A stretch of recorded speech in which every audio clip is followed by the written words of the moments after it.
Situation. It seemed like a very long shot for them to be in position to win a state championship back in September. Yeah, it did, because tough early schedule. Very, very competitive, very tough early schedule, coupled with the injuries. And they got off to that 1-3 start, and then I think 2-5 or whatever it was. Then they started getting healthy. Then they got into region play. After they lost to White Knoll, they started in the region play, get lessons in the they did what they were supposed to do. We forget that, they're about to win a state championship, but these guys went to T.L. Hanna, at T.L. Hanna, and beat T.L. Hanna in the second round of the playoffs, and then they beat Gaffney at home, and then they kicked a field goal basically with 1 second left to beat J.L. Mann. So you look at the last three teams, well, add this one in 4, they beat Hanna team that had 1 loss when they beat them. They beat Gaffney that had 2 losses when they beat them.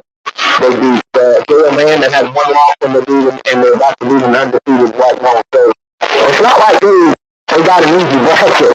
They have definitely, most definitely earned this championship, especially in the playoffs. They are running the clock 21-6, Dutch Fork, leading 4:20 to go. Right now has the football. I mean, they're not out of it yet. It'll take a minor miracle here. It's certainly within the realm of possibility.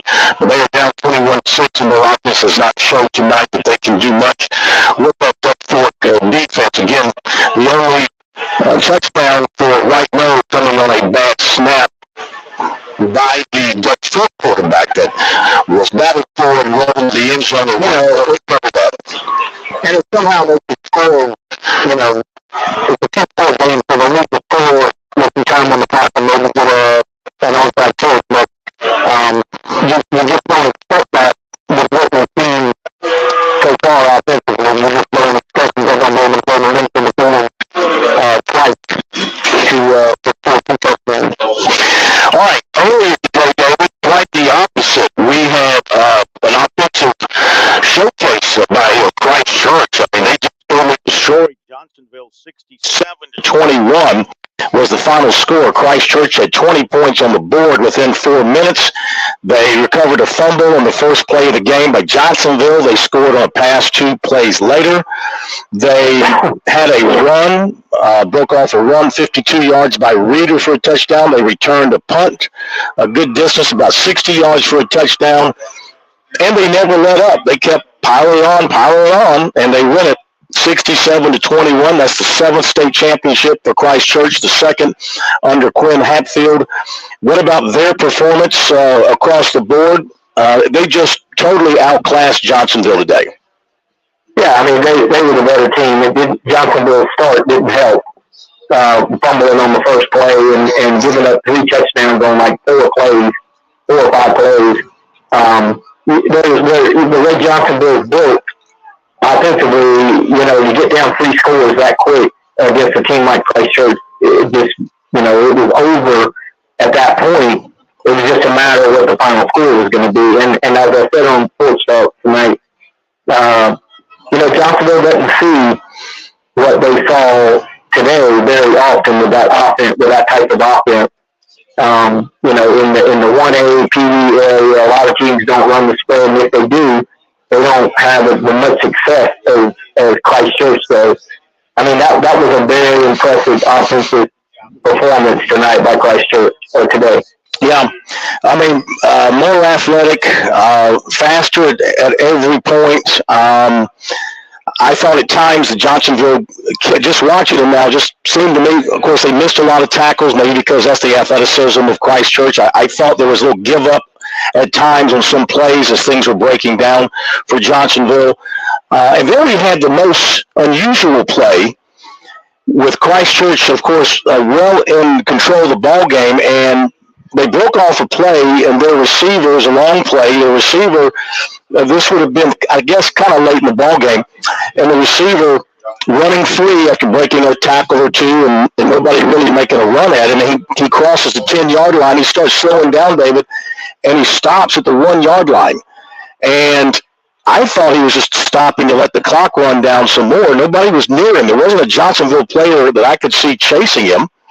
And after a few seconds, you know, he turned and looked back down the field, and then after a few seconds, he finally stepped across the goal line for the touchdown. I don't know. I think some people, was he flagged for taunting? Some people thought it was taunting. I thought he was just stopping to let the clock run more before he started. No, I think it was a little bit of taunting, showmanship type thing. I can't remember if they flagged him or not, but there was some talk about it. And then, you know, the fourth quarter got very, very chippy. Several personal foul penalties on both teams. Johnsonville playing a little emotion, got a little angry. And then they wouldn't shake hands after the game, which was probably a good idea. Johnsonville coach waved off the handshaking thing because there could have been a problem. There was a lot. I was down on the field late, and there was a lot of smack talking, and you know, I don't want to say cheap shots, but playing through the whistle, after the whistle kind of thing. So but you gotta understand, Johnsonville took a beating last year from these same guys, and then to give up 67 points today is you get the feeling hurt.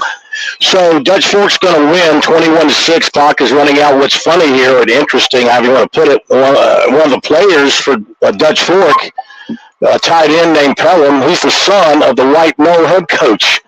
So interesting family dynamics there. But Tom Knotts wins another one, David, 21-6. Clock is running down now, 2-1. And it's over, 21-6. Dutch Fork wins it. Boy, how sweet is this championship, you think, in his mind? It's got to be one of the most special. I mean, when he was in North Carolina, he had this huge, long winning streak. Won, 8 or 9, 10, 11 titles, whatever it was. This one's got to rank right up there with the best, the most satisfying. To be where they were, and to lose quarterback after quarterback and one come back, that only get hurt, and then the other one gets hurt, and then one comes back. And then, like I said, the road in the playoffs was, that was a heck of a playoff run to beat those teams.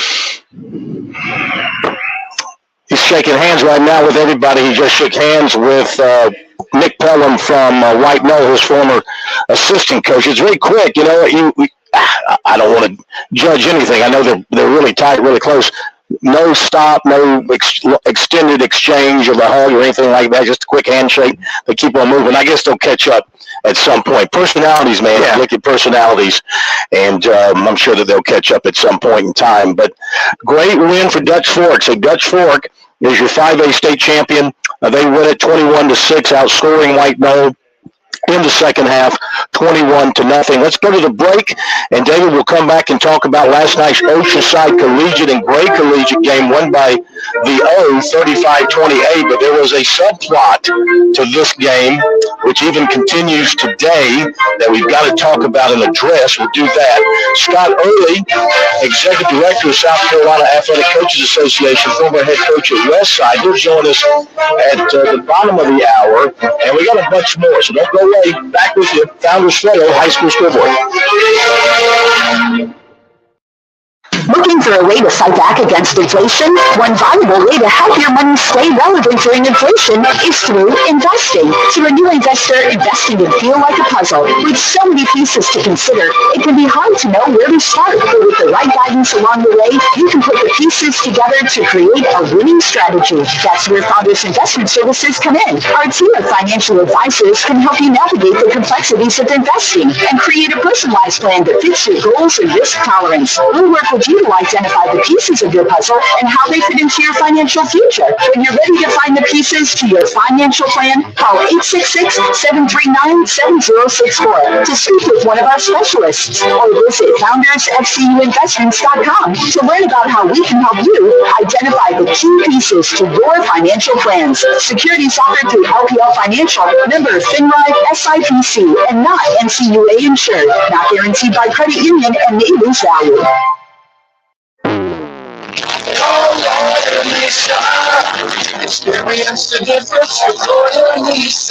Hi, this is Lisa Hostetler Brown. If you or a loved one are over 65 and haven't completed a long-term care plan.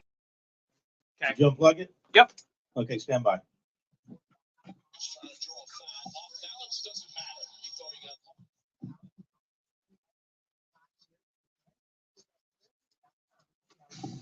Okay, now plug it back in, please. Okay.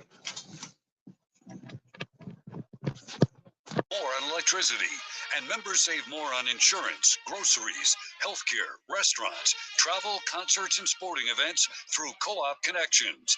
Touchstone Energy is an alliance of the member-owned electric cooperatives, and as a member, the power is yours. Experience the power of Co-op membership with Touchstone Energy and find out how much you can save on electricity and a whole lot more at touchstoneenergy.com. Your home is where your memories live. It's where you laugh and where you love. We understand the importance of the valuables under your roof, tangible and intangible alike. So no matter what's around the corner, we'll be there, offering you and your family the support that's made Farm Bureau Insurance a trusted name for nearly 70 years. You deserve more.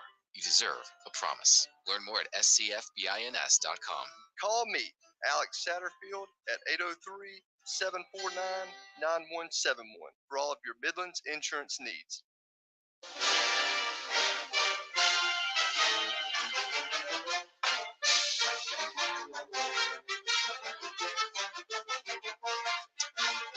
All right, Dutch Fork wins another state championship. They defeat White Knoll tonight. That game just wrapped up 21-6, Dutch Fork over White Knoll. David, let's go to last night. Great game. 35-28, been the best game of the championships thus far. Oceanside and Gray. And, you know, look, two charter schools. Some were having fun calling it the Charter School Championship. Two evenly matched teams. And it came down to the last two possessions. Oceanside knocked it in for a touchdown to go up. Gray Collegiate came down the field, could not knock it in, and thus Oceanside wins it. What about that game? What'd you take away from that game? Yeah, well, it was a pretty exciting game, that's for sure. A couple things I take away. Gray had a 14-0 lead in the first quarter. Any other team that on their schedule that they get a 14-point lead, they probably end up winning by 50. But Oceanside calmed the storm, got it to 14-7 by halftime, and then scored like 3 times in the third quarter. They got the passing game going. Gray Collegiate really didn't make a lot of adjustments defensively to stop that passing attack, and that little freshman quarterback just tore them up. I mean, 367 yards for a 14-year-old freshman in a state championship game is pretty impressive. So, and then on the flip side, you know, Gray's offense has been highly explosive, a lot of yards, a lot of points. 268 yards. So you got to credit the Oceanside defense for really shutting down that offense. I mean, Gray made some plays, but one of Gray's touchdowns was after they hit the quarterback and he fumbled and they ran it back to the 4. So they had a 4-yard drive. So other than that, you got to credit Oceanside's defense because Gray Collegiate's been rolling up huge numbers on everybody in state. So that's a very impressive win for Oceanside. The side story involved one of the starting offensive and defensive linemen for Oceanside named Ben Britton, somebody who has committed to the West Point Academy, to West Point, to the Army, whatever. And he, yesterday, prior to coming to Orangeburg, posted on his social media some things that were not good related to killing war eagles and firing a gun and all this sort of stuff. Long story short, that information got back to the police here and they stopped him.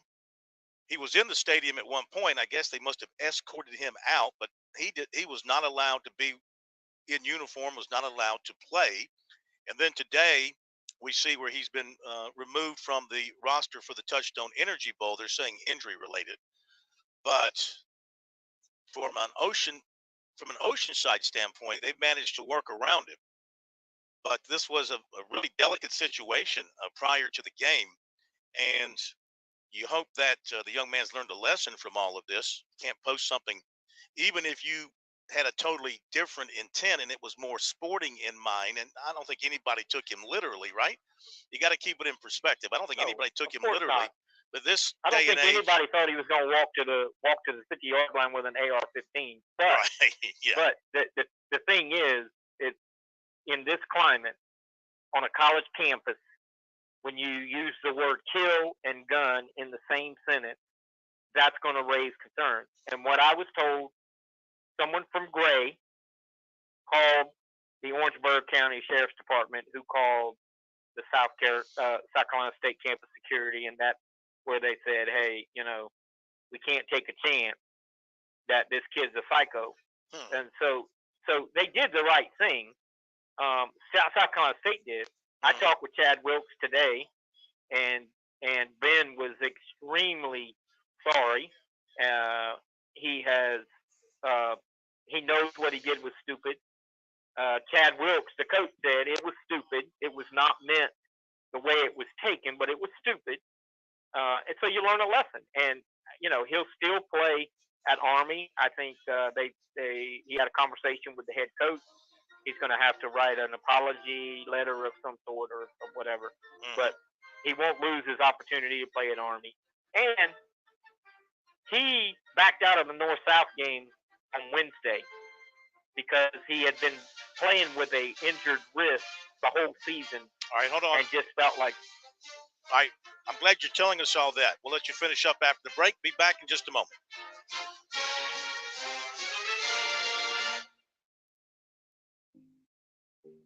This is Ian with AccuClean. With the holiday season and gatherings with friends and family quickly approaching, now is the perfect time to get your carpets, rugs, and upholstery cleaned. AccuClean is a veteran-owned and local carpet cleaning company located in the Midlands for over 20 years. Call AccuClean today at 803-957-1202 to make sure your carpets are refreshed this holiday season. Once again, that's AccuClean at 803-957-1202. We hope to see you soon. As an organ donor, your story doesn't have to end. The good in you can live on.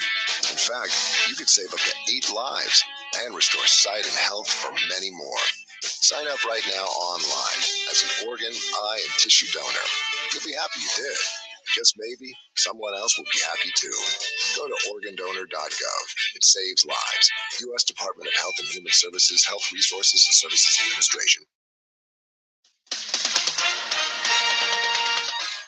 With SRN News, I'm Keisha Stevens. Police are on the scene of an incident where an anti-Israel protester reportedly set themselves on fire outside the Israeli consulate building in Atlanta. Officials say the protester is in critical condition, and a building security guard also suffered minor burns while trying to stop the incident. An Arizona inmate is charged with attempted murder after he stabbed former police officer Derek Chauvin 22 times. Chauvin, who was convicted in the death of George Floyd, was attacked last week and suffered serious injuries. Court documents reveal the premeditated attack by John Turskak was planned a month in advance. A federal appeals court is upholding a ruling that demands Texas remove a series of buoys in the Rio Grande. The floating buoys cover about 1,000 feet of water. They serve as a safety deterrent to those trying to swim across illegally from Mexico to the U.S. This is SRN News.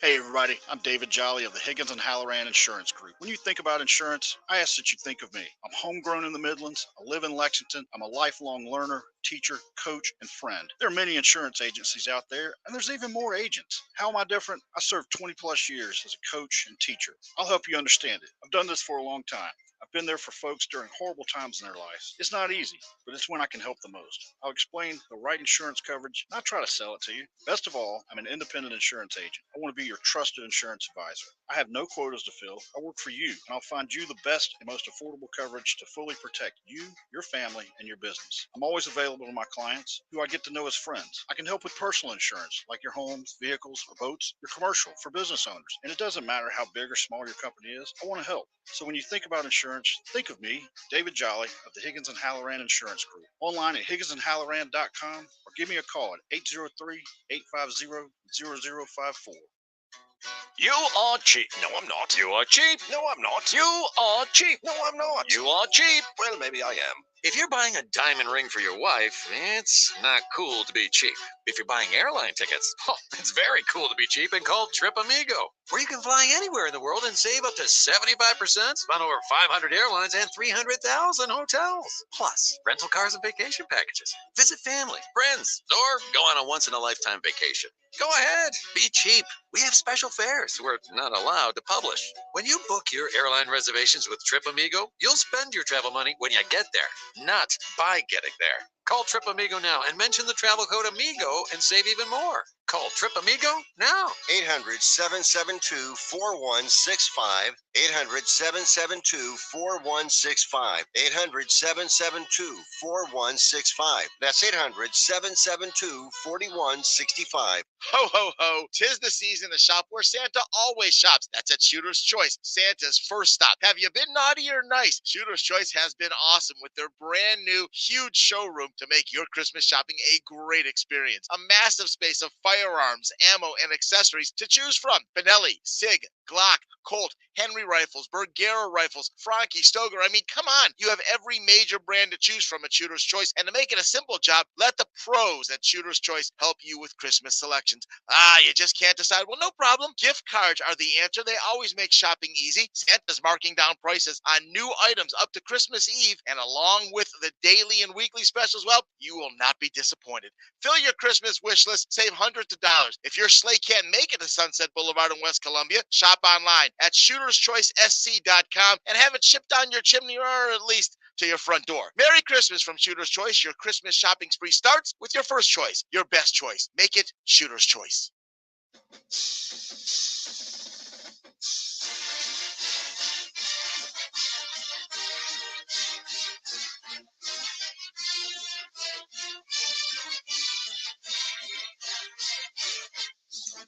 Welcome back in, everybody. High school football scoreboard brought to you by Founders Federal Credit Union on this Friday night, final Friday night of the high school football season as far as the championships are concerned and the high school league is concerned. A week from tomorrow is the Touchstone Energy Cooperatives Bowl in Myrtle Beach. High noon will be the airtime kickoff at 12:30.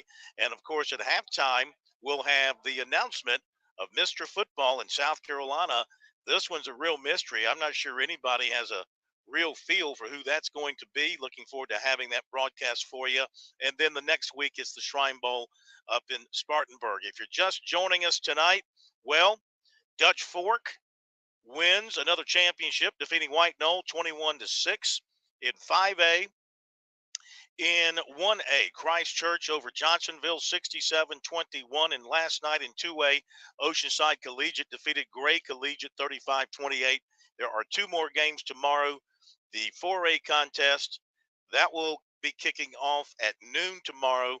followed by the 3A contest to wrap things up tomorrow night, kicking off at 7. David Shelton is with us, JP Barry back at our studio. We come to you from South Carolina State, and we welcome in the director of the South Carolina Athletic Coaches Association, a man who is used to playing in championship games and playing in big games this time of the year, but now he's put the whistle aside and he's handling other important duties. We welcome Coach Scott Early into the high school scoreboard. Coach, welcome. How are you?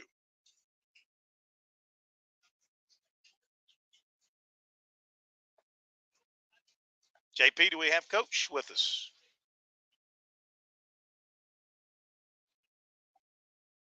Okay. Go through all that, and we don't have Coach with us. Okay, he'll be with us in just a second. David, are you still with us?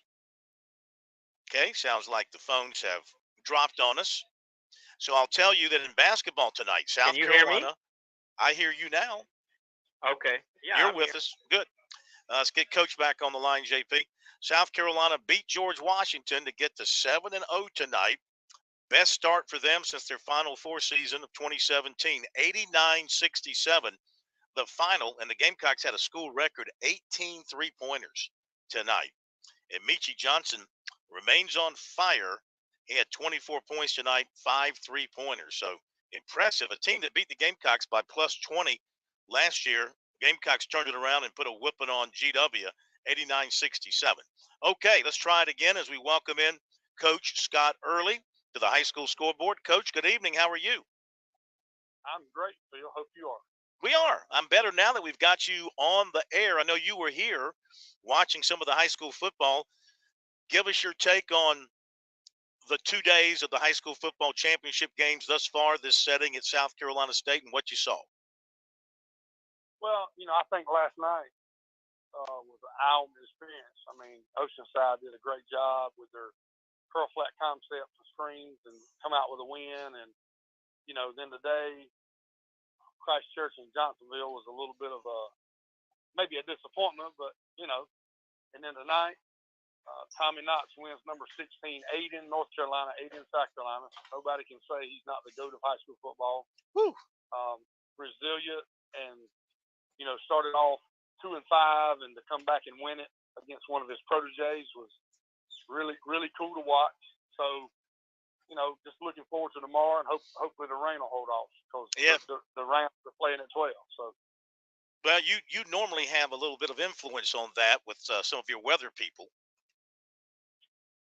Well, Ed Piotrowski is the GOAT of weather, but it's he's at the beach, and a lot of people don't get to see him or hear him, but he's the best meteorologist ever. Okay, but can he control the weather for you? That's the question. Well, I just remember a time when I was coaching high school football in Myrtle Beach, and I would call him, and he would say, "Coach, it's going to rain at 10:32," and I would get on the bus and see the raindrops falling. So he's amazing, in my opinion. Yeah, he is. So the high school season coming to a close with these state championship games here at South Carolina State. What do you think about the way things have been handled here at State? I mean, it's still it's a central location. Stadium is smaller, but like tonight, White Knoll brought a very big crowd and filled up pretty much one side of the stadium. And it seems like this facility is the appropriate size for what you want to do here with state championships. It is. I mean, you don't want to rattle around, and you want to, have a fan-friendly atmosphere. And I think that Dr. Singleton and High School League's done a great job of bringing the championship to South Carolina State. And I think in the future we have marketability where, people are going to want this, at their place. And, competitive competition is great, but I think this year at South Carolina State, they've been wonderful hosts, and it's been a tremendous event, and I'm sure it'll finish up great tomorrow. Do you, in your new position with the association, do you want to, on a regular basis, bid this thing out and possibly move it around the state? Well, that's sort of out of my lane. I try not to get out of my lane. That's the high school league thing. But I think that, the good thing about Dr. Singleton High School League is they do take input. And I think, the sky's the limit from, Clemson to Carolina to maybe even Harry Perone Stadium in Spring Valley. So I think that the shared revenue aspect will be huge in the future. And, at the end of the day, you want the schools to retain some financial revenue that can help grow their entire athletic program. Talking with Scott Early, director of the South Carolina Athletic Coaches Association. Of course, the hot topic away from on the field activities all year long was this debate over charter schools, private schools versus high school league schools, public schools. And we've come to a remedy, I guess, with the multiplier. Are you satisfied from where you sit that this is a good idea and this is going to resolve the questions, the debates, the issues?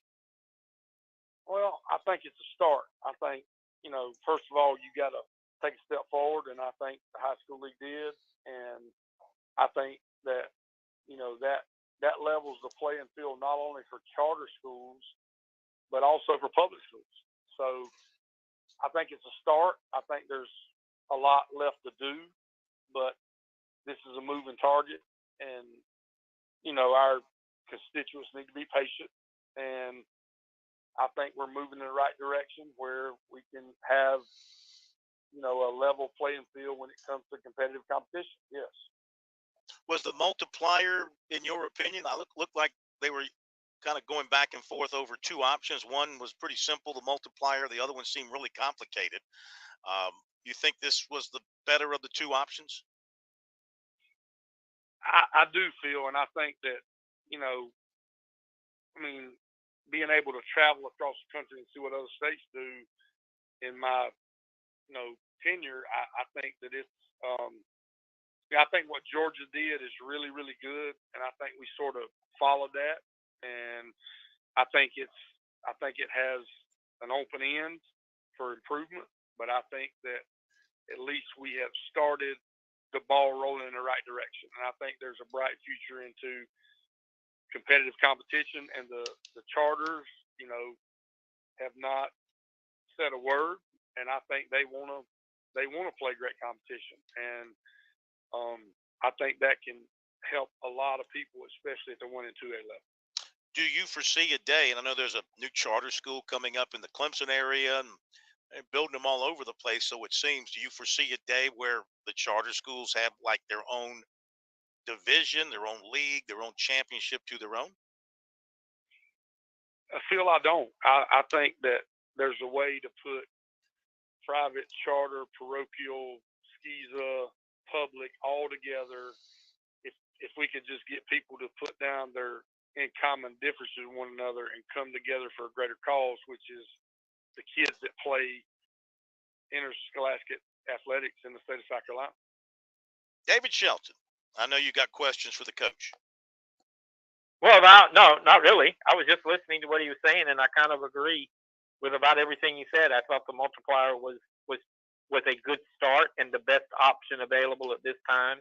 I think as you see more and more schools crop up of the charter type, you'll see some movement and some ideas. I think, you may end up seeing 6A, or you may end up seeing 5A split into two groups. It's going to be, the numbers are going to be what we have to wait for. We have to wait for all the numbers to be crunched and find out who's going to go where and who's going to go up and who's going to come down. And then you got 2 years of realignment, and you do it, and then you make the adjustment. The one thing, and Scott may not want to talk about this because he's in a position where he has to be careful what he says, but I'm not. I do not in any way favor the South Carolina state legislature being involved in the governing of high school athletics in South Carolina. They got enough problems on their plate. I don't need them scheduling officials for Hannah Pamplico's softball game. We need to keep them in their lane. As Scott says, he stays in his lane. The legislature needs to stay in their lane, and the high school league schools. I'm not talking about the body in Columbia. Together, the schools have to work this out as a body, and that's, Scott represents the coaches. He doesn't represent individual schools, but he can have an impact with his influence and just talking to coaches and then helping the high school league understand what's the best way to go. So I think this is a good start. I mean, I really do. I've said on the scoreboard show, I really never got involved in the competitive balance thing. I think, you line up, you play, if you get beat, you get beat. But everybody else thinks that there's a problem. So this is the first step in fixing it. Coach, your thoughts? Well, let me first say, David, I know you carefully watch what we've done with coaches versus opioids, and I love your story, and I think that we've made a bigger impact in that area than any state in the country. So I appreciate your passion for that. Now, as we talk about competitive ballots and all these things that are ahead,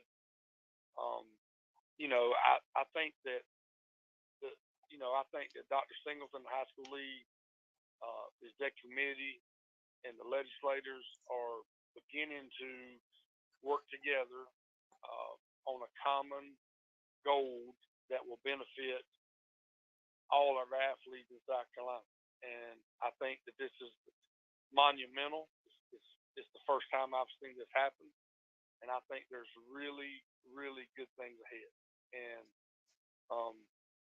I can't speak to specifics of that, but I can tell you that I believe that the future of athletics in South Carolina is bright. And if people would just be patient and let us work through the not only the legislative assembly, but just work through passion for children, and I think at the end we'll have a good product.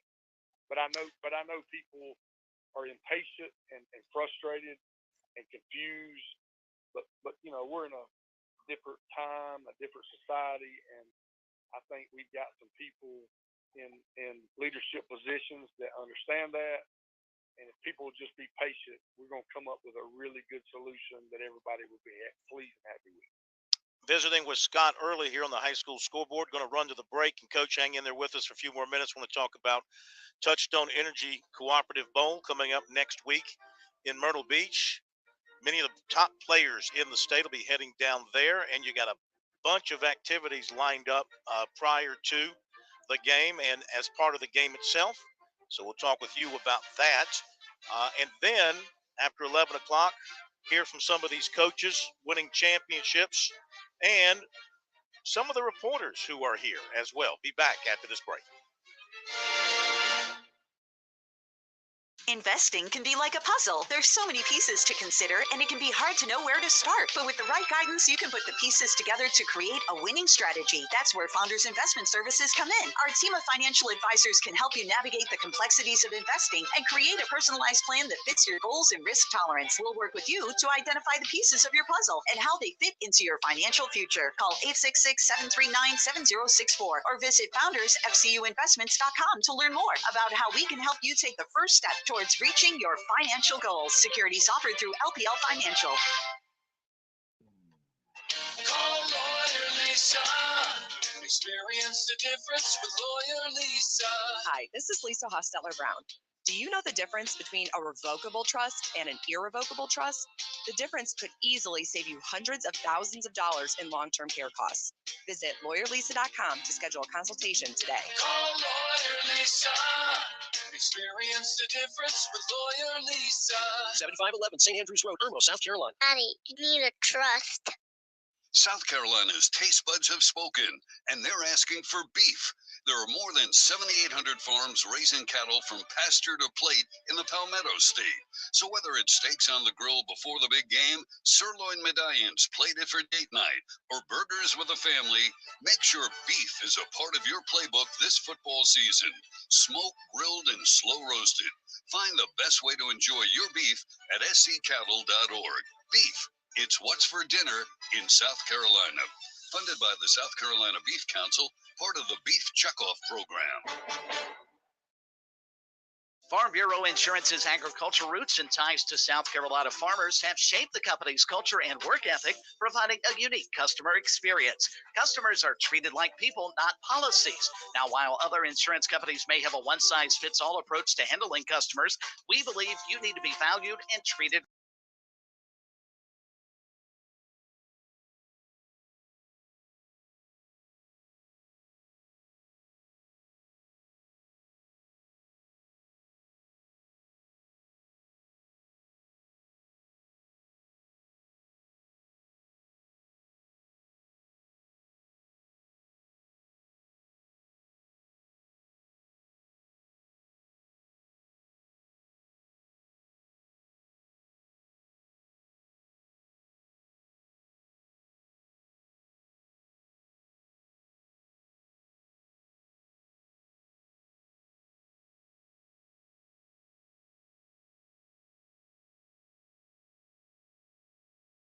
Visiting with Scott Early here for a few more minutes. By the way, before we talk about Saturday, of course, your old school, West Side, playing tomorrow for the 4A championship against South Florence. Of course, what I heard was all it took was for Coach Early to retire for West Side to get to the championship game. Hello, but no, you laid the groundwork. You did the not. I almost said you did the recruiting. You laid the groundwork. Yeah, don't say that. No. You're But trying to set me up. I know. I'm picking. But what a job Coach Lane has done there this year. It's incredible. You know, it's kind of like handing the keys to Mickey Wilson in Myrtle Beach and Justin Gentry in Dayton and Josh Stepp in Lexington, and you know, we just try to build them to last. I'm proud of Brian and all the Rams, and you know, I'd like to do a couple more, but you know, if I didn't take this job, it wouldn't come on again for 20 years. So I'm very comfortable and can't wait to be there tomorrow to support the Rams, hopefully in a state championship win. Yeah. Well, I mean, you can't really. I guess they let you, even though you represent all schools and all coaches. I guess they're gonna give you a pass and let you root for Westside. Well, I'll be neutral, you know, in politically correct arenas, but in my heart, yes, I hope the Rams can finish this off. Let's talk about the first state championship for them since 1969. Ooh. And second nation happened in 70. So it's a big deal. It is. Let's talk about the Touchstone Energy Cooperatives Bowl coming up a week from Saturday. Got a busy week planned next week. Just give us the overview about everything that's going to be happening and maybe some new wrinkles you're adding this year. Well, the overview is, you know, we couldn't do what we do without our title sponsor, Touchstone Energy. They're amazing, and we've got so many people, you know, BSN, Booster Sports. I mean, I'm not going to do a NASCAR interview, but we've got so many people that help us, and we put a great team together, and it just continues to grow, you know. And this year we've got some new wrinkles. We're going back to Top Golf, and we've got some, you know, it's like a bowl type experience, Phil, and it's incredible. And shortening the week, you know, people were reluctant. Now they're used to it. But we can't wait to get our 88 players down to the beach on Tuesday and begin to practice and put together this, you know, schematic fun time to play a great game, but also have a great experience. So, and I would be remiss not to say that I've been with this game for 23 years, and this year I will be turning the game over to Neil Smith, and I just appreciate what you have done for us over the years. I mean, you've been a steady standby and done a great job and felt important about this game. And I just appreciate everything you do for not only high school football, but for Touchstone Energy Bowl. And I'm looking forward to seeing you next week and maybe doing a little sideline reporting. And it's always a fun, festive time. And looks like the weather's going to be good. And we're just looking forward to a great week in Myrtle Beach where stars shine brighter at the beach. So much fun. And yes, you are without doubt next to Aaron Andrews, America's #1 sideline reporter in football. Well, Not so. she's better looking than me, Well, but I think I have a better voice. Do you? I mean, is that just? well, that I think you have deeper knowledge and context about what's going on out there too. I mean, That's a great. That's a great answer. Yeah. And of course, one of the big events is Thursday. I know that's something near and dear to your heart. What goes down on Thursday at the Target in Myrtle Beach? Well, we've actually switched some things around, and Brandon Fry, who played for me at Myrtle Beach, who played at Virginia Tech and played in the NFL for quite a while, started this, and Touchstone Energy has picked it up, and we're gonna take 44 underprivileged kids shopping at Target, $150 a piece, and we're gonna pair them up with our players. It's a great moment. It's the highlight of the week, and then we've moved. We've got the Joanne Langford Showcase on Friday night, which is turned into an incredible event. And next year we're actually including North Carolina and Georgia. So we'll have the top 75 for North Carolina, the top 75 in Georgia, and the top 75 for South Carolina, all in the same place. So we kindly moved the Top Golf to Thursday, and now we have the Joanne Langford, which was my secretary at Myrtle Beach that passed away, showcase on Friday. It turned into a great event. Neil Smith does a great job with it, and then on Saturday we'll play the game, and it's just growing. It's just growing and getting better and better and better. And we've put together a great team of people that are passionate and care about this game, and the kids in South Carolina. And with your help, and everybody else's help, hopefully we can pull off the best event ever. We just try to make it better each year. Yeah, you've done that, and I know you're working on some other big plans too to come, hopefully, in the near future. Thank you for joining us. I know that you just drove home. You're turning around and driving back tomorrow. So safe travels. Look forward to seeing you down at the beach. Get that voice in shape for, your fans waiting a week from Saturday to hear your tones across the state. And we look forward to having a good broadcast and a great time down there next week. Thank you so much. Well, thank you for all you do for us and the loyalty over the years. I can't wait to see you, and I know it's going to be a good broadcast. And selfishly, I know I'm in a different role now, but I do think I do the best last second Mr. Football interview in history. So hopefully you can include me on that, because that's really important to me, and I really appreciate what Sports Talk and you do for our game and our athletes in the state. Well, thank you so much. Really appreciate it. See you next week. Yes, sir. Thank you so much. Thank you.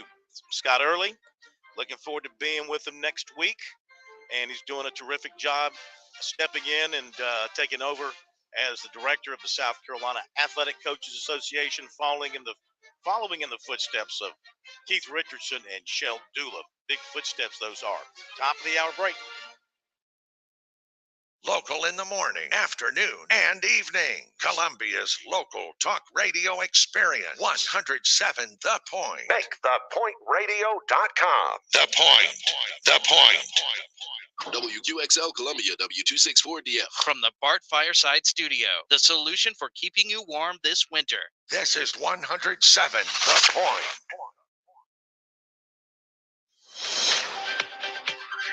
News this hour from townhall.com. I'm Tasha Stevens.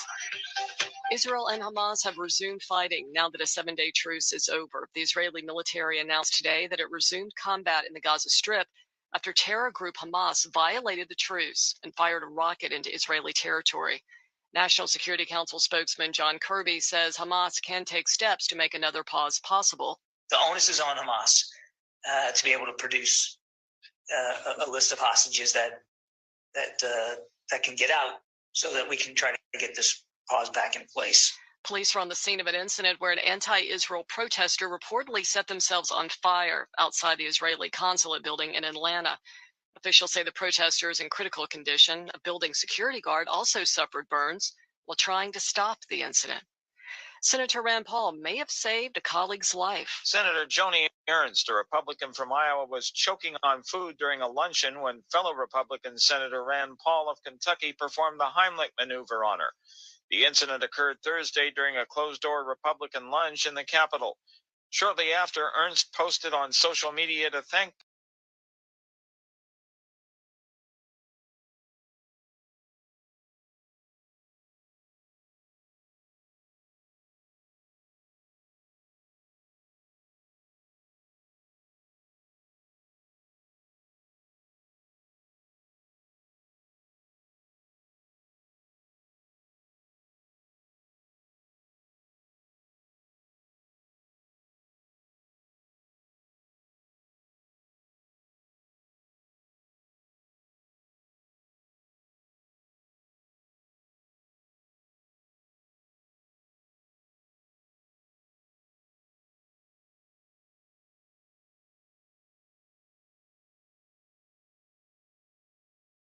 are happier with it, that sounds like something to look into, and that is MediShare. Maybe you've heard switching to MediShare to pay for healthcare can save many families up to $500 a month, and that is huge. But it's also true that people are way more satisfied after making the switch too.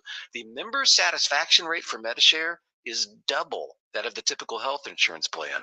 Double. MediShare works too. It's been around for 30 years. Members have shared more than $5 billion of each other's bills. People love having telehealth and a huge nationwide PPO network. So yeah, really, you can save a ton and like it better. Imagine being happy with how you're taking care of your health care. So if you're self-employed or part of the gig economy, or you just want a plan you're happy with, you can call right now. You'll get a price within 2 minutes. So see what you can save. This is a very, very smart use of 2 minutes. Here's the number you need. Call 888-SHARE-19. That's 888-SHARE-19. 888-SHARE-19. Montana's ban on TikTok is now temporarily blocked, as we hear from correspondent Lisa Dwyer. A federal judge has blocked Montana's first-in-the-nation state law banning the video sharing app TikTok, while a legal challenge to the law moves through the courts. The judge says the ban oversteps state power and infringes on the constitutional right of users and businesses. The ban, which was scheduled to take effect January 1st, was first brought before the Republican-controlled Montana legislature a few weeks after a Chinese spy balloon flew over the state. Western governments have expressed worries that the popular social media platform could put sensitive data into the hands of the Chinese government. I'm Lisa Dwyer. State agriculture officials have confirmed a new case of cattle anthrax in southwest North Dakota, bringing the number of cases in the state to 25 this year. The case in Grant County is the first reported in the state since August. News and analysis at townhall.com. When I served in Iraq and Afghanistan, my buddies and I would do anything for each other. That's important whether you're in a firefight or fighting to regain your life.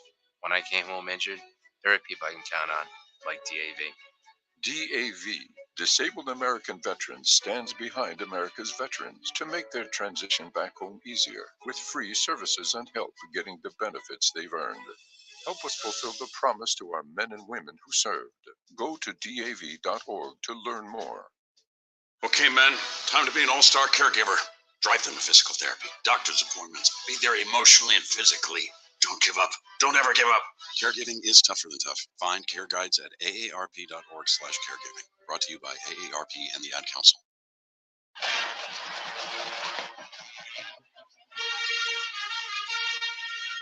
This is the Founders Federal High School Football Scoreboard on the Sports Talk Media Network. Coming up, scores and reports from across the state and analysis from David Shelton.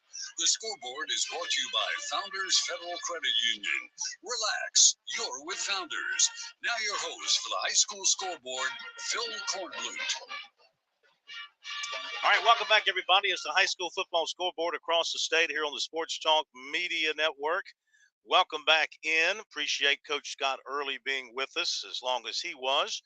If you are not aware of what's happened so far in the state championship games, Dutch Fork beat White Knoll tonight 21-6. We'll hear from Coach Tom Knotts coming up a little bit later on.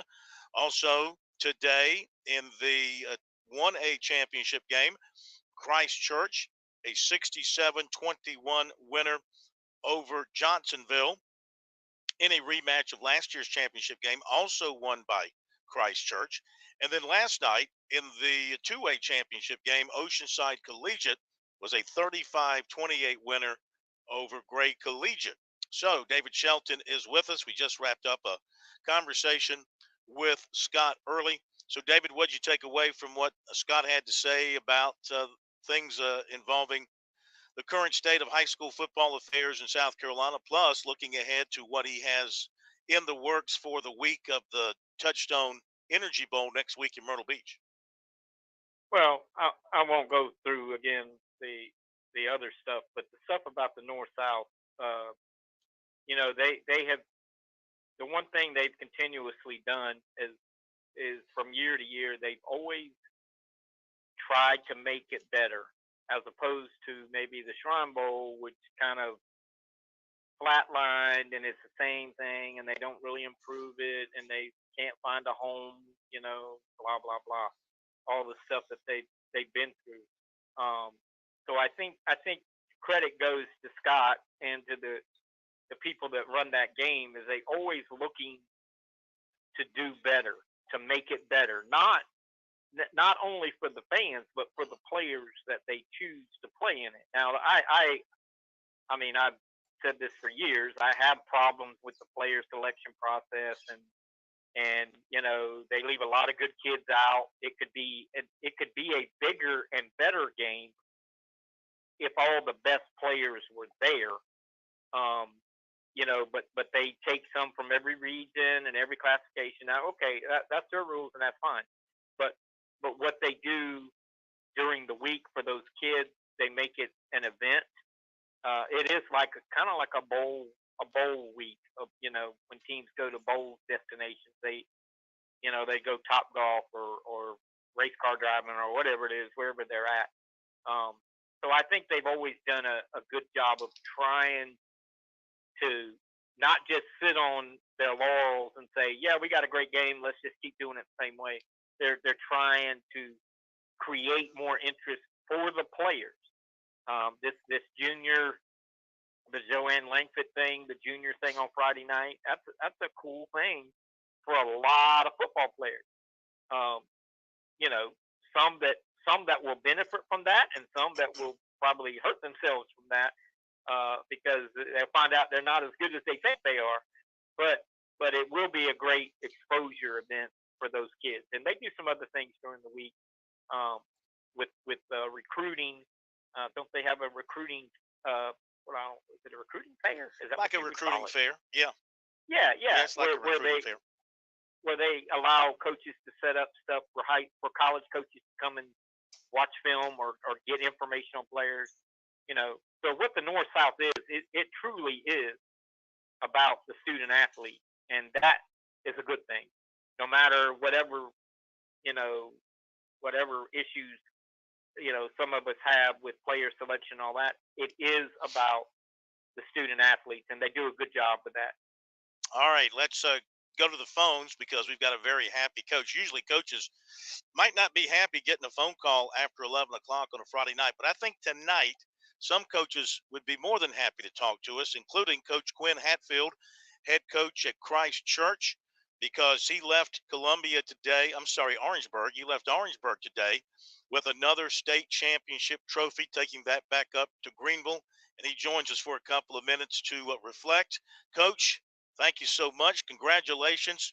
Appreciate you joining us. How you feeling tonight? Oh man, feel great. Appreciate y'all having me. Well, now you don't sound the same way you did right after the game. I mean, are you like zonked? Are you wore out?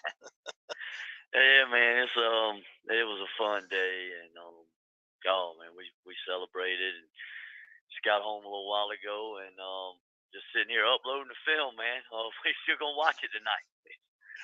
Hey man, sweet dreams with that, right? What big play galore today for you. At one time, you guys were averaging over 14 yards a snap. You ended up averaging 10 and a half yards per snap. I know you love a big play offense. 67 points. You didn't have a lot of snaps, but you made the most of it with 429 yards. Yeah,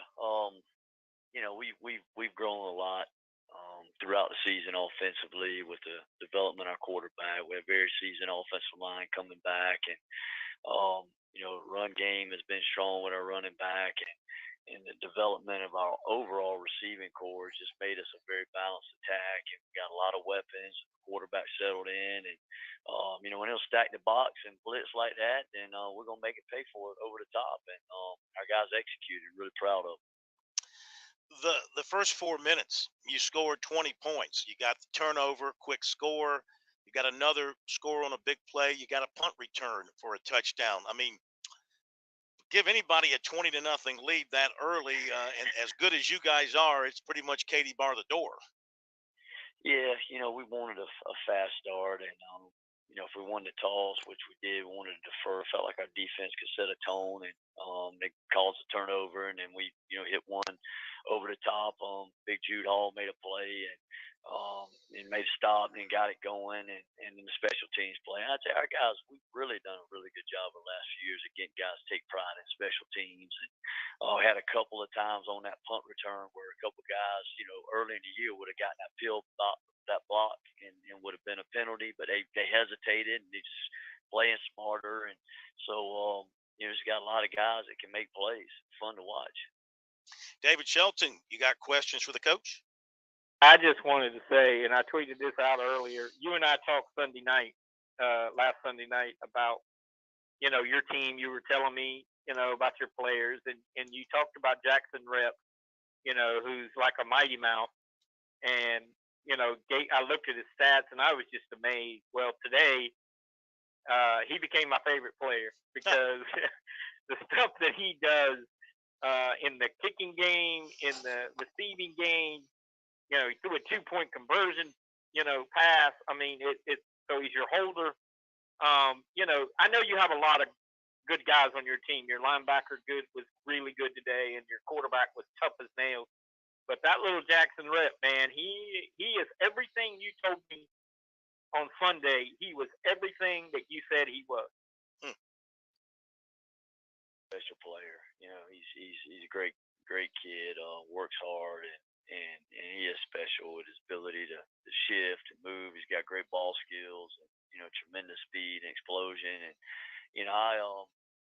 for college, somebody needs to get on this kid. They're gonna look at him and say, well, if he were 2 inches taller, we'd offer him. And that just fires me up so much, man. Y'all gonna get me fired up here after 11 o'clock. But somebody's gonna give him a shot, and they're everybody else gonna be like, God, how did we miss that kid? We're telling you right here, he's special. And y'all saw it today. So that's 7 state championships for the school, going back to the late 70s. Second under you, things are not possibly, likely, will be different in terms of the setting next year. I know you want to celebrate this, not even think about that. But at some point, you're going to have to think about that. What about your new setting for next year? And the competitive situation, perhaps the more competitive situation, I should put it that way, the more competitive situation you may face week in and week out. Yeah, we'll see where we're and a lot of things will play out between now and I guess later on in December and January to wash out. We got a competitive group of guys, and we'll compete wherever they put us. And I think that what people need to realize is we got 27, 28 guys on our roster. Now we have more than that tonight because we brought JV guys up for the playoffs, and 3A teams. What is their average roster? 45, 50 players. But if that's where we're going to go, and they think that's competitive balance, and that's fine. We'll do what we got to do. But everybody wants to talk about all of that, but people don't want to talk about how our guys prepare, how they play, how we scheme it up, and that's what wins games. That's the real deal right there. We congratulate you once again.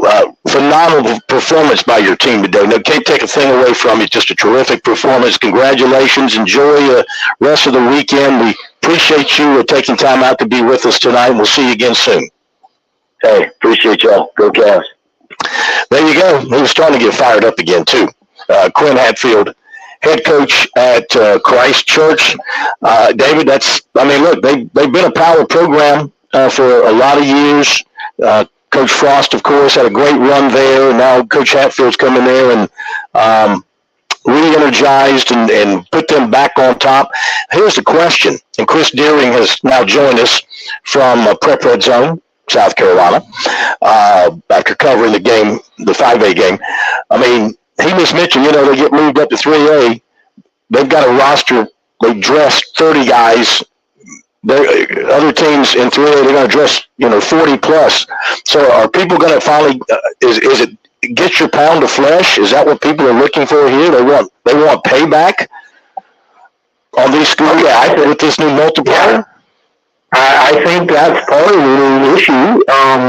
But what you have to understand, and listen, I think the multiplier is a good thing. I think it will work in the end.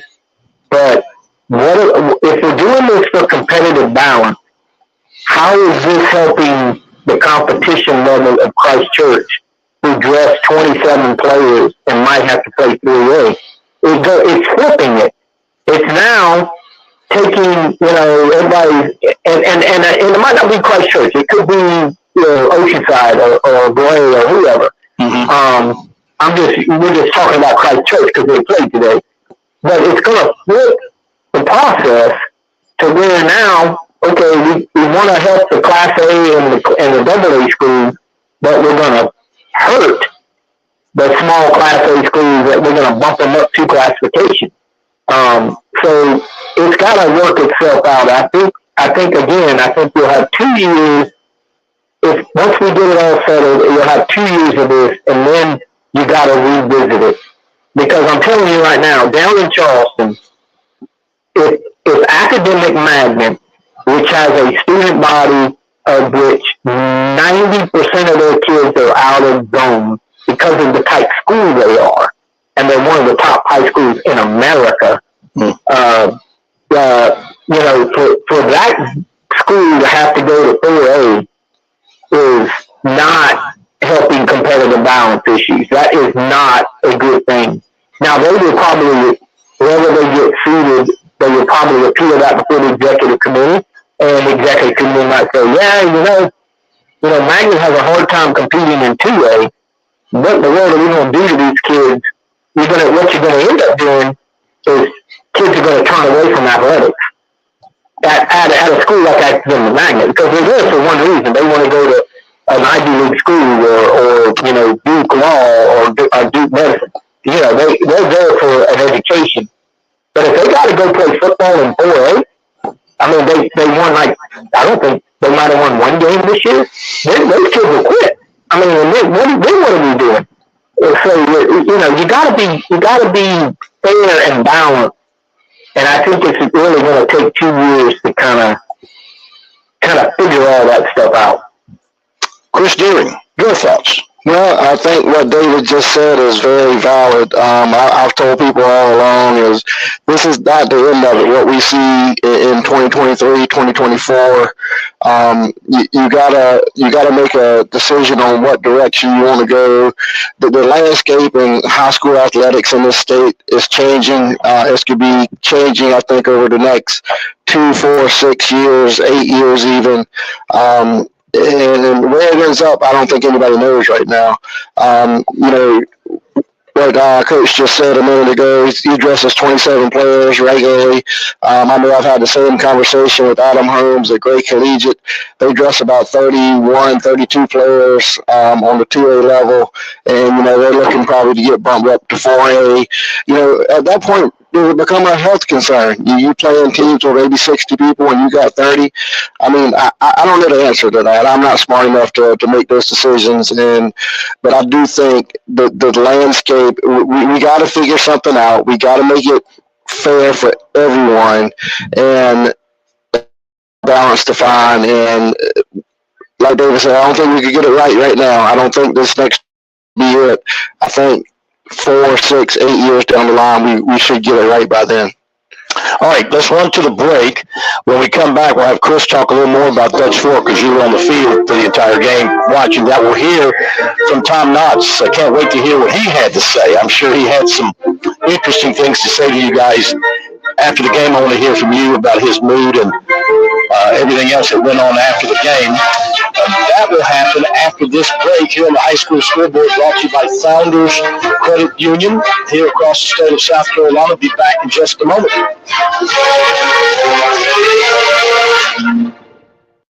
Investing can be like a puzzle. There's so many pieces to consider, and it can be hard to know where to start. But with the right guidance, you can put the pieces together to create a winning strategy. That's where Founders Investment Services come in. Our team of financial advisors can help you navigate the complexities of investing and create a personalized plan that fits your goals and risk tolerance. We'll work with you to identify the pieces of your puzzle and how they fit into your financial future. Call 866-739-7064 or visit foundersfcuinvestments.com to learn more about how we can help you take the first step towards reaching your financial goals. Securities offered through LPL Financial.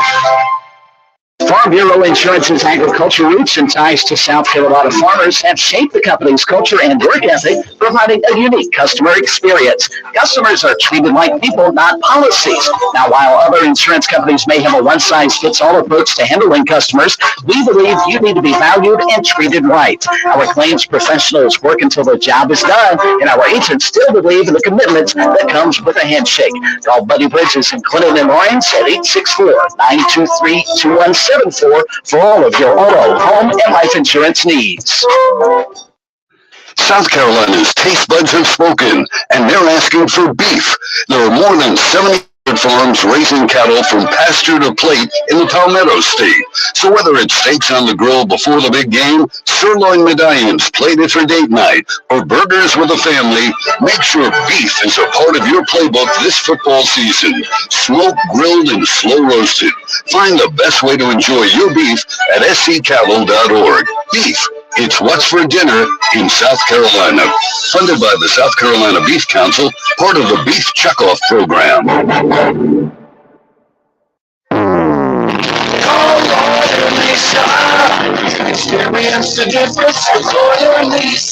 Hi, this is Lisa Hoffman. If you or a loved one are over 65 and haven't completed a long-term care planning consultation, now is the time. Did you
hanging in there with me and us and them, and we just got to turn around with a bunch of road here at the end, and that's the way Dutch Fork plays football. The defense, I told get that bus that's right. That's all. We just didn't do it flat for some reason. How are you flat at a state championship? So we just generated a little enthusiasm. The fans generated a little more enthusiasm, and the defense was playing lights out the whole time. So they really dominated the third period.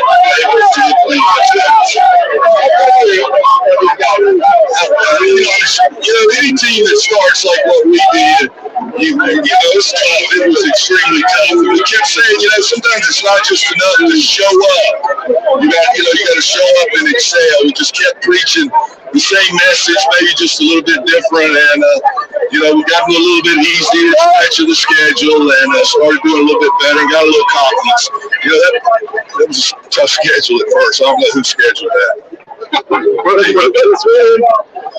Well, this one is definitely sweeter. You know, we beat Gaffney last year to go to the finals, and the year before. That was pretty sweet to beat Gaffney. They're all sweet. You know, each group has an identity of its own, and there's always something about every group. Well, this group is really different, and that makes it special. But they've all been special. Hopefully, we'll reload next year. What's the identity of this group? What's that?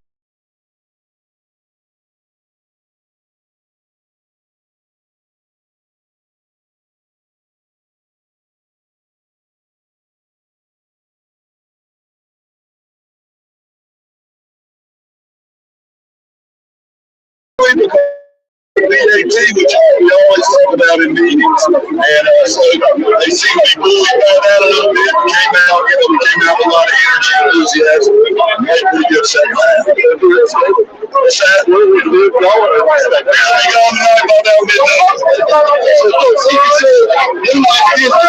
It's no excuse. Why you can't win a game here after something like this? It's not an excuse, but I've always said success is a double-edged sword. I think my seniors this year thought, okay, I put on Dutch Fork hat, and, everything's going to fall into place. Hope would, showed us that wasn't true. And and Scoreboard, all of a sudden we were in trouble. It's not enough to show up. You got to work and excel. What do you say about this group, especially these seniors, and how they battled this year to get to this game? Well, they're a lot like me. There's a bunch of hard heads, and they were hard headed. I was hard headed, but I'm always going to win because I'm the coach. I finally convinced them that. I changed a little bit too. You can teach new tricks. I made some changes. I just couldn't be in their face all the time, and that's kind of what I was doing because I told us because I love them and I really do. They're here, they're right here, running down here at this. To a level where I expected guys will be on the ass. I think we started beginning of the season injured. We closed a little bit now at the state champion. Well, he's lost his job due to injuries both times, and really he didn't want to come out here at the end. He split his fingers, going to need about 8 stitches in there at the very end. So, he's still need to develop a little consistency, but when it counted, he hit those big passes with the guy in the middle and stuck it in the end zone down there. I'm real proud of the way, I coach quarterbacks hard. And he's always, yes, sir, no, sir, how can I get better? And he spent all his lunch periods with me this week, all of his lunch periods, looking at film, doing everything he could extra. I'm just love John Hunt and just extremely proud. Okay, that's the comments of Tom Knotts. We got a few seconds here before the bottom of the hour break. Chris Deering, what was it like on the field as Dutch Fork celebrated that championship? Yeah, you could tell Tom Knotts was very happy about this one. His 8th one overall at Dutch Fork, but this might have been the most special, I believe, for him. I walking off the field, I walked back with him, and I got him by the arm. I said, that was just one hell of a coaching job. And he said, well, it might have been a crappy coaching job at the beginning of the year, but it was okay at the end. So Tom Knotts did it again. I mean, what can you say about it? It's one of the greatest comebacks in South Carolina State football history. Let's talk more about Tom Knotts, and we'll bring David in on this, and if Lou ever finishes up, he can jump over here as well. We'll be back after this break on the high school scoreboard.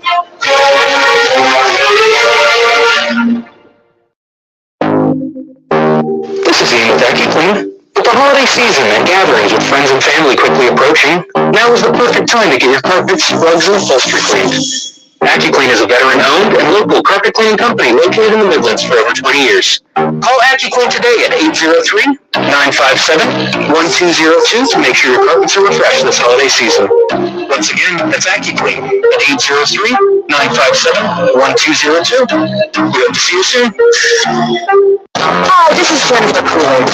The American Heart Association says the disco song Staying Alive is the near-perfect beat for hands-only CPR.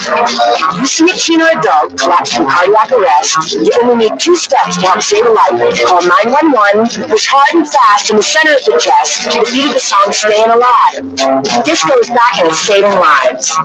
To learn more, go to heart.org/hands-only-CPR. Actually supported by the Workplace Foundation. KSRN News, I'm Tosha Stevens. Pfizer is holding human trials of a twice-daily obesity drug. The company cited side effects as the reason that it would refocus on a once-daily formulation for the drug.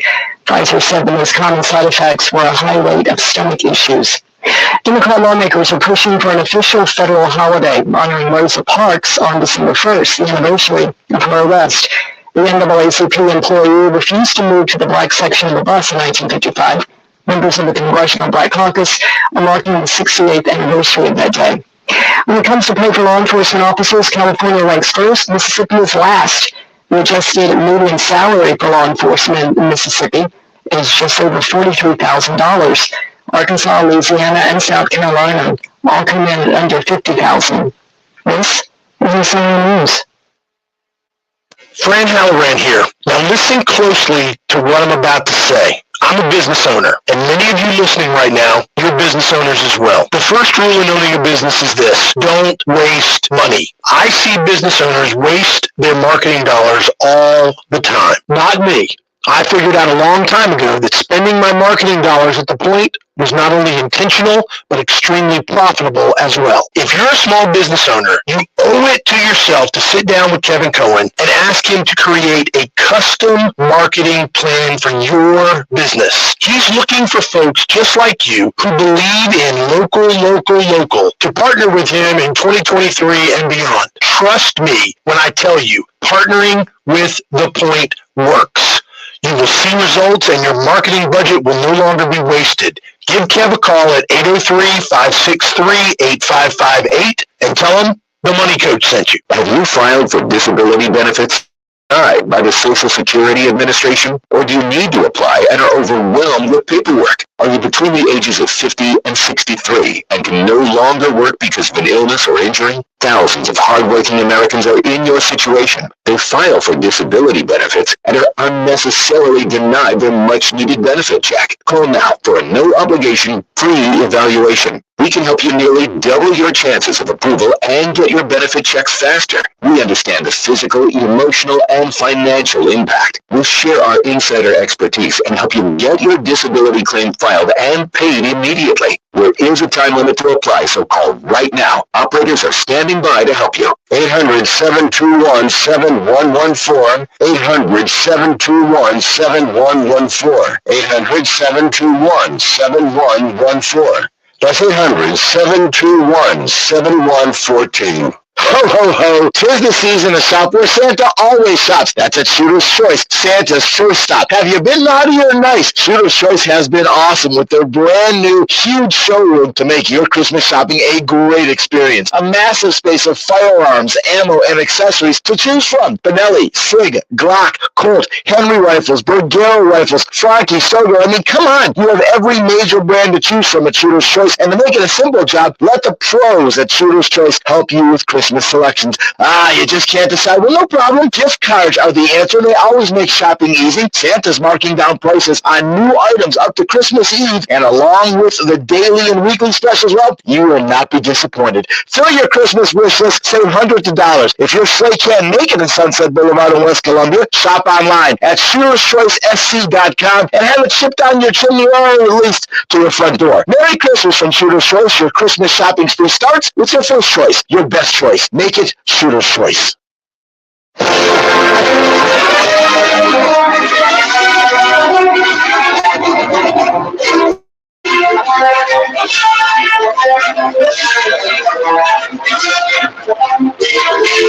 back in the high school football scoreboard brought to you by Founders Federal Credit Union. We're in the state of South Carolina. Thank you so much for joining us. And hanging in there with us on this Friday night, the last Friday night. You won't hear from us again on the scoreboard till next August. What are you going to do without high school football? David Shelton, what in your life is there possibly that brings you meaning other than high school football? My grandkids. There you go. There you go. Yeah, without a doubt. I definitely can. I'm ready for the football season to be over. I'm not. I don't get really pumped into basketball until after Christmas. You know, when we have a bunch of holiday tournaments around Charleston. So I start getting into the basketball mode after Christmas. So I got North South next week, Sean Mode the week after. Then I got a week for Christmas, and I get into basketball mode. But you know, as Chris and Ray and everyone, we don't stop. Football is our favorite, but we don't stop. It'll be spring before you know it, and they're playing everything in the spring. So it does. I'm looking forward a little bit to a break. Definitely. Before we move forward and hear from Chad Wilkes about his win last night and then preview tomorrow's action, let's talk about Tom Knotts, because I think it's worth talking about Tom Knotts and just, I mean, there's John McKissick, the bar, the John McKissick set with the all-time wins and everything else in the program he built at Somerville, David and Chris, but and you know, they're not quite there to that level of overall championships, but they're closing in. I mean, what do you think about historically Tom Knotts, where he reigns in this state with what he's done at a school that's only been around since 1992 playing football? Well, I'll say this, and I have the utmost respect for programs like Gaffney and Somerville, but in this era, and they all have their own eras, in this era of high school football, they're the best. He is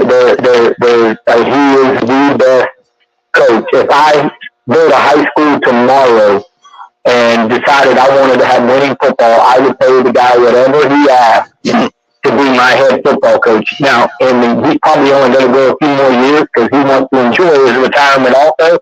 But in this era of high school football, let's say from 2000 on, there's been none better. I mean, I don't know who you could argue, especially the way, and they do it differently every year. And Chris can attest to this.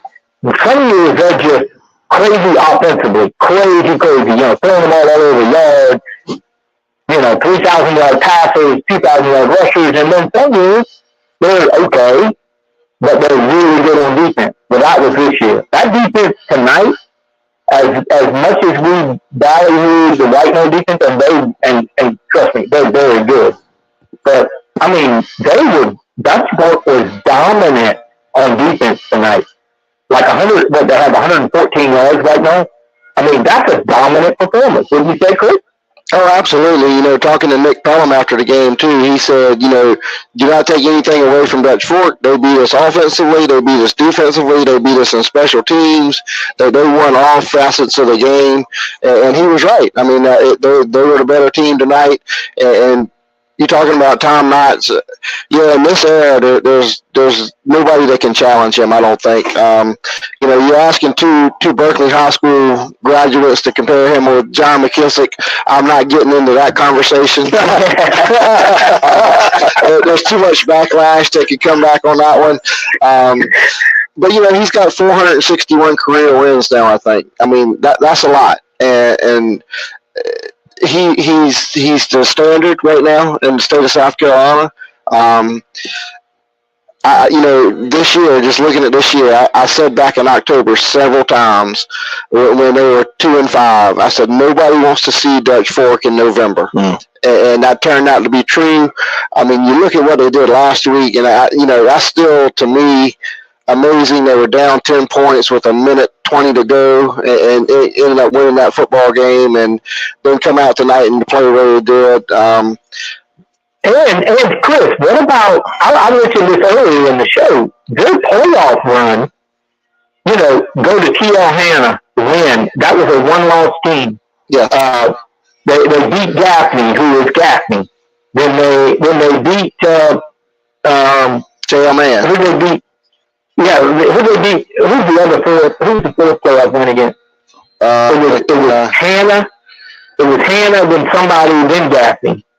God, why am I drawing a blank? I said it earlier, but anyway, their playoff run. It was Malden, Dorman, Spartanburg. No, that's not right. No, what are you talking about? Oh, I'm sorry. I'm a year. Okay, I'm just looking at the record book here, and I'm a year off. Yeah, well, that's what I'm saying. But no, what I'm saying is, they beat Hannah, Gaffney, Man, and White Knoll. Well, if you put those combined records together, what do they have, like 4 or 5 losses? 4 or 5 losses. I mean, yeah, that's correct. They beat Boiling Springs, Hannah, Gaffney, Man. Huh. And then White Knoll. And then White Knoll, yes. That, to me, as impressive as coming back from 2-5, they beat the best teams in the upper state to get to the finals, and then they beat the best team in the lower state. So this was not a fluke. It's not like they were upsets and they got a break in the schedule. They had to play some really good teams. So they played some great teams in this playoff run, and I was on the White Knoll bandwagon all season, but people asked me this week who I was picking, and on our website, we picked each game, each championship, and I actually wrote about the 5A game, and I just could not pick against Tom Knotts in the championship. I mean, this is an 11th trip here in the last 12 years. I mean, again, we have not seen anything like this in this state, and it's just unprecedented. And I'm not. You get to November, I'm not betting against Tom Knotts. I'm just not doing it. And he's told me that before when I've picked against him other times, and he said, "Oh, you picked against me, huh?" And I'm like, these coaches look and see what we do. I don't know why. I don't know why they care. But they do care. And he's got on me before for picking against him, but I've learned my lesson. You don't have to teach me. I told Phil in September, I said, I'm picking Dutch Fork to win the state championship because they don't lose in November. And he was like, well, David, they're 3-5, and, what's going on? I'm like, don't worry about it. The people I have learned in 36 years of this, I don't give a rat's patootie about September football. I really don't. I go and cover the games. They mean nothing. The season starts October 1, and you go through your region, then you go through the next season, the playoff, and that's when Tom Knott works his magic. And again, what he did in November and into tonight, what that team did was just remarkable. They had to outscore J.O. Man, and the defense was dominant tonight. They had good special teams.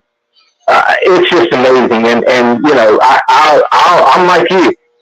I ain't ever picking. Somebody might beat Dutch Fork, but I ain't picking against them. No, Alex, I learned that lesson. Real quick from both of you, how much longer do you think he'll go, Chris? If I'm not mistaken, he's 67 years old.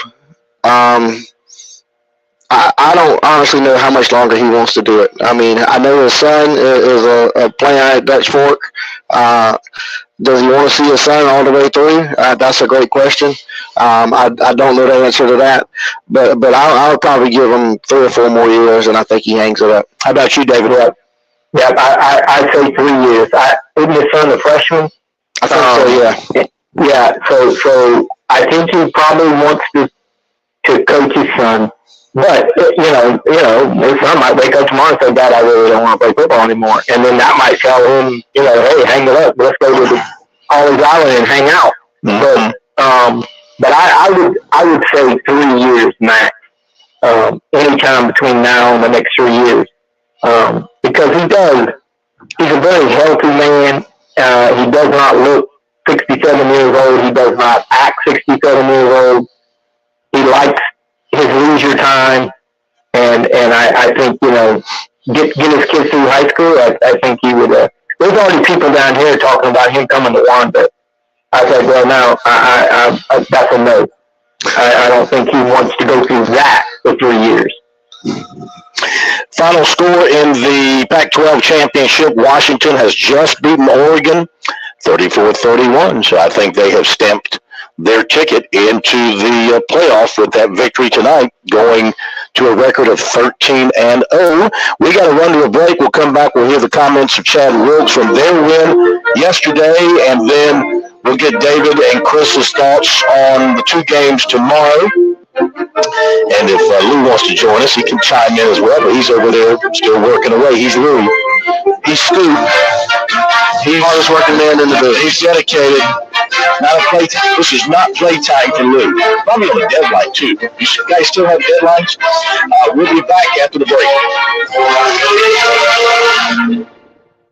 Looking for a way to fight back against inflation?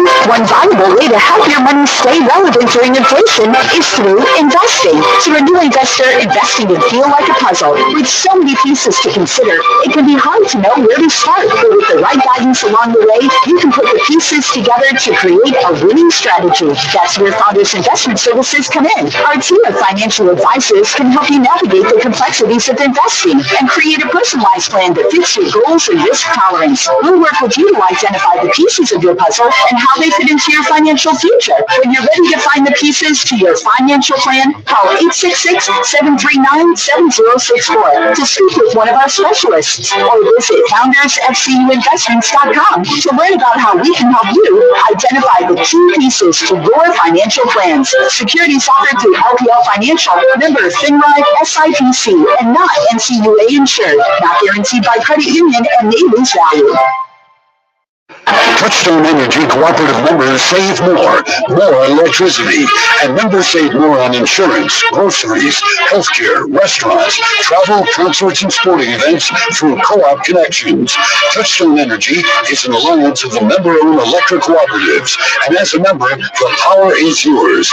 Experience the power of co-op membership with Touchstone Energy, and find out how much you can save on electricity and a whole lot more at touchstoneenergy.com. Your home is where your memories live. It's where you laugh and where you love. We understand the importance of the valuables under your roof, tangible and intangible alike. So no matter what's around the corner, we'll be there, offering you and your family the support that's made Farm Bureau Insurance a trusted name for nearly 70 years. You deserve more. You deserve a promise. Learn more at scfbins.com. Call me, Alex Satterfield, at 803-749-9171 for all of your Midlands insurance needs. Hello, friends. This is David Shelton, co-host of the Friday Night Scoreboard show with Phil Quinberg. As many of you know my story, I've lost 2 sons to drug overdoses in the past 10 years. I want to tell you about my friends at Wake Up Carolina. Wake Up Carolina is a non-profit recovery community organization dedicated to providing awareness, promoting education, and creating hope in recovery for our young adults, individuals, and families touched by substance use through collaborative community partnerships, trusted resources, and support services in Berkeley, Charleston, and Dorchester counties. The organization relies on private donors and state funding to make sure all their resources are free and open to the public. Call them today if you know someone who needs assistance. That's wakeupcarolina.org. Phone number 843-972-8154. Don't wait until it's too late.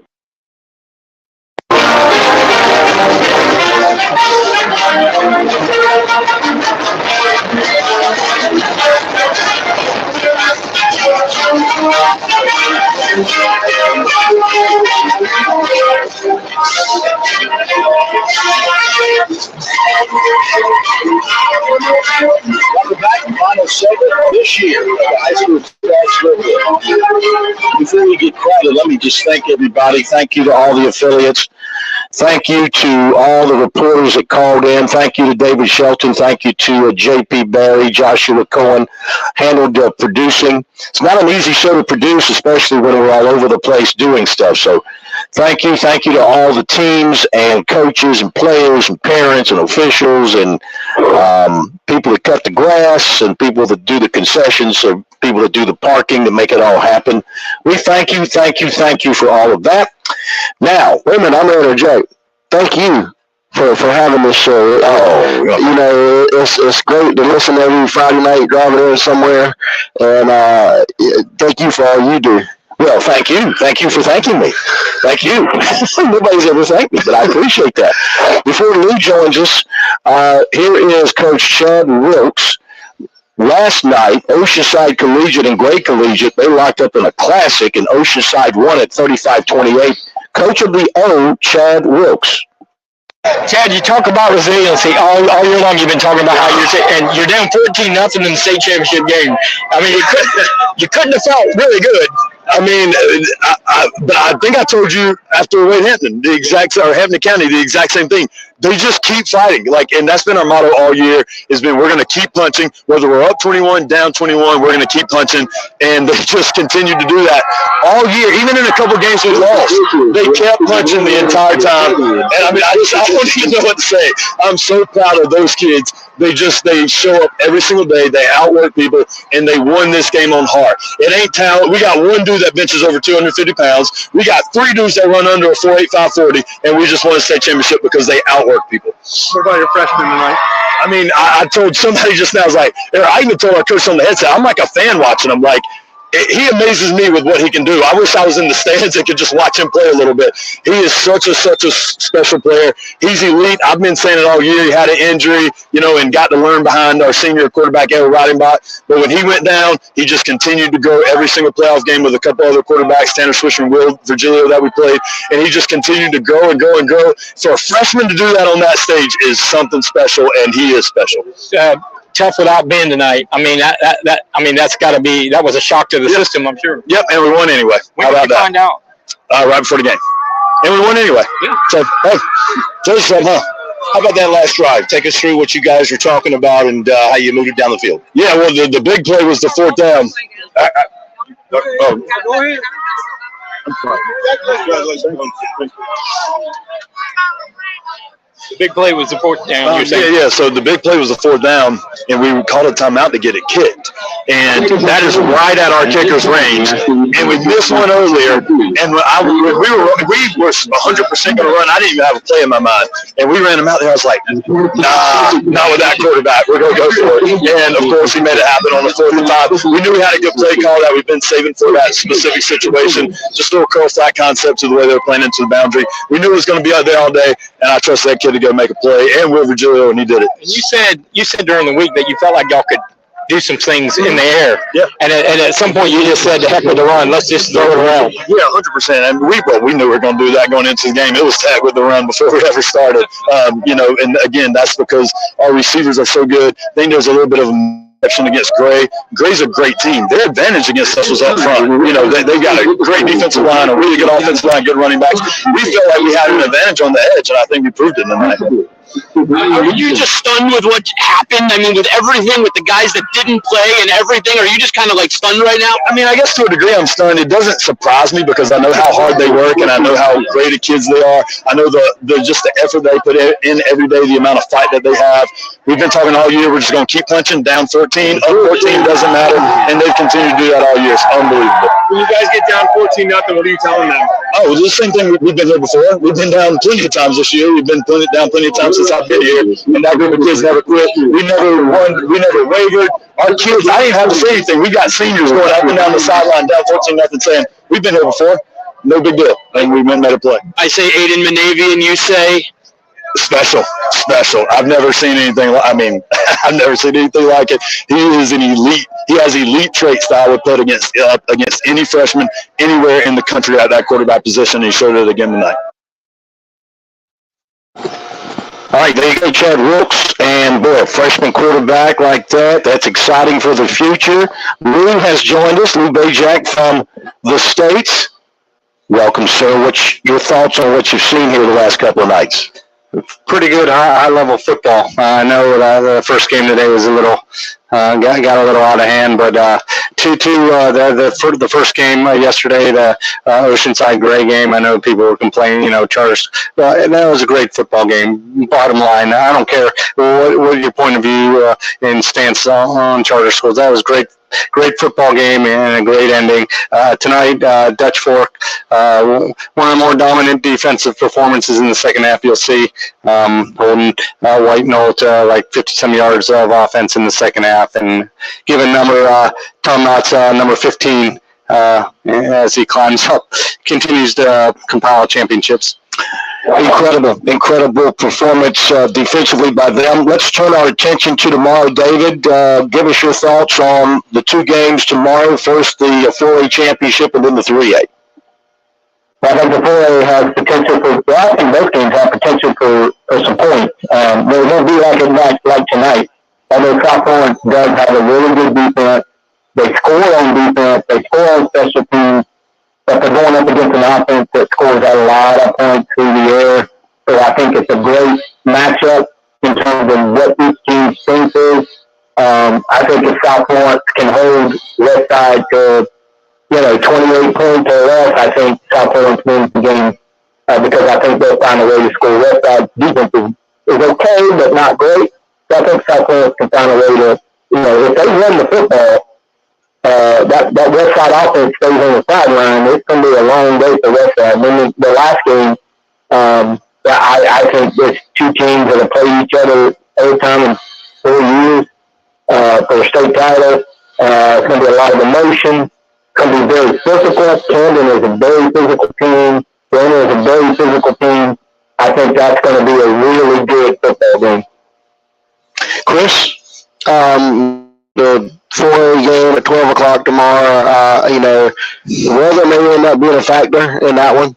We might get some rain moving in here, and if it does, that probably favors South Florence a little bit more. I do think they're going to come out and want to run the football. I know just a year ago, we watched Beaufort win a state championship without throwing a pass. South Florence might do the same thing tomorrow. They're going to try to run the football and try to slow down that west side passing attack. Cutter Woods is one of the best, one of the better quarterbacks in this state. He throws it all over the field. And then tomorrow night, Camden and Daniel senior class, 1 loss in 4 years. I mean, that's an impressive run right there in itself. They're going for their 3rd title in 4 seasons.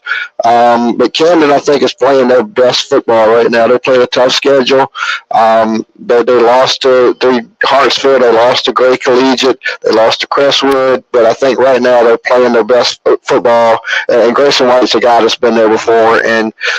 But I think it's going to be a great game. I think on paper, both of these games are pretty evenly matched. And I think that's what we're going to see tomorrow in both contests. All right, Lou, what do you think? Yeah, it should be great. You're talking about Grayson White, and not your prototypical quarterback.